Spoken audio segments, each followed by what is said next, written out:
ঢাকা ১৫ আসনের nominee doctor Shafiqur Rahman Kafrul এবং মিরপুরের পথসভায় বক্তব্য রাখছেন। অত্যন্ত ন্যায্য দাবি যে সমস্ত খুনিদের বিচার নিশ্চিত করতে হবে। সকল স্তরে যে সমস্ত জঞ্জাল সৃষ্টি করেছে তাদের অপকর্মের মাধ্যমে এইগুলার প্রয়োজনীয় সংস্কারও সাধন করতে হবে। এই দুইটা করার পরে জনগণ নির্বাচন চায়। কাফরুল এবং মিরপুরের জনগণের আপনজন আমাদের আগামী দিনের পার্লামেন্টে এই জনপদের মানুষের দুঃখের কথা, কষ্টের কথা যিনি বলবেন এবং জনগণের অধিকার আদায় করবেন আমাদের সকলের প্রিয় নেতা জননেতা ডাক্তার শফিকুর রহমান আমিরে জামাত এখন বক্তব্য রাখছেন। আসসালামু আলাইকুম ওয়া রাহমাতুল্লাহ। কেমন আছেন প্রিয় এলাকাবাসী? আলহামদুলিল্লাহি রাব্বিল আলামিন ওয়াসসালাতু ওয়াসসালামু আলা রাসূলিহিল কারীম ওয়া আলা আলিহি ওয়া সাহবিহি ওয়া আহলি বাইতি আজমাইন। বা'দাল আসর, আজকের এই তাৎক্ষণিক সমাবেশে উপস্থিত প্রিয় এলাকাবাসী, মহান রবের শুকরিয়া আদায় করছি যে আল্লাহ তাআলা মুক্ত আকাশে মুক্ত পরিবেশে আজ আপনাদের সামনে আমাদেরকে দাঁড়ানোর তৌফিক দান করেছেন। আলহামদুলিল্লাহ। 1 বছর আগেও বাংলাদেশের মানুষ চিন্তা করতে পারেনি মনের কথাগুলো একে অন্যকে শেয়ার করতে পারবে। আমরা নির্যাতিত হয়েছি, সারা জাতি কেঁদেছি নীরবে, করেছি প্রতিবাদ, করেছি হরতাল, করেছি সংগ্রাম, কিন্তু জগদ্দল পাথর আমরা সরাতে পারিনি।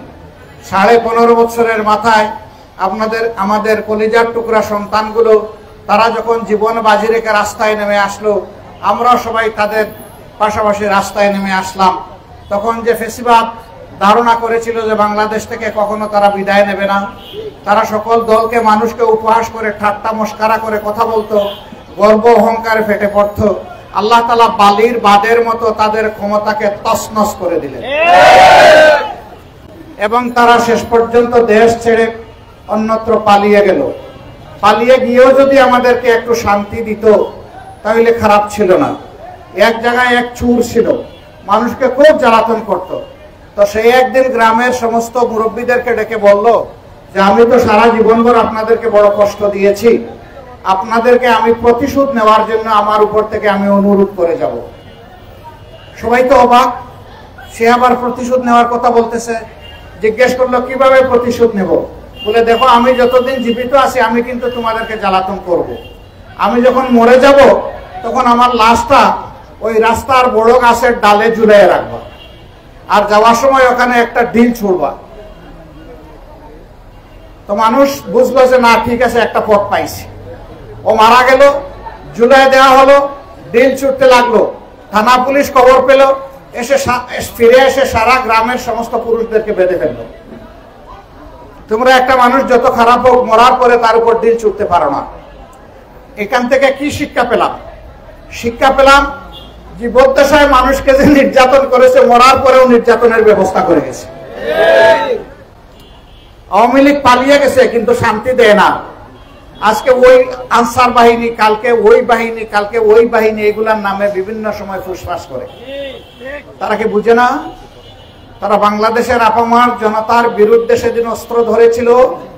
তারা কি বুঝে না 1,500-এর কম বেশি আমাদের কলিজার সন্তানদেরকে তারা শেষ করে দিয়েছে? তারা কি বুঝে না 24,000-এর মতো যুবক যুবতীকে জীবনের তরে পঙ্গু করে ফেলেছে? তারা কি বুঝে না হাজার হাজার মা বোনের কান্না এখনো থামে নাই? তারা কি বুঝে না তাদের অস্ত্রের আঘাতে যারা বুলেট ইনজুরি নিয়ে পিঠে মেরুদণ্ডে আঘাত পেয়েছিল, তারা আজকে অবশ হয়ে প্যারালাইজ হয়ে হাসপাতাল কিংবা নিজের বাড়ির বিছানায় কাতরাচ্ছে? এ মানুষগুলো কি তাদেরকে ক্ষমা করবে? তাই আজ জনতার দাবি, অত্যন্ত ন্যায্য দাবি, যে সমস্ত খুনিদের বিচার নিশ্চিত করতে হবে।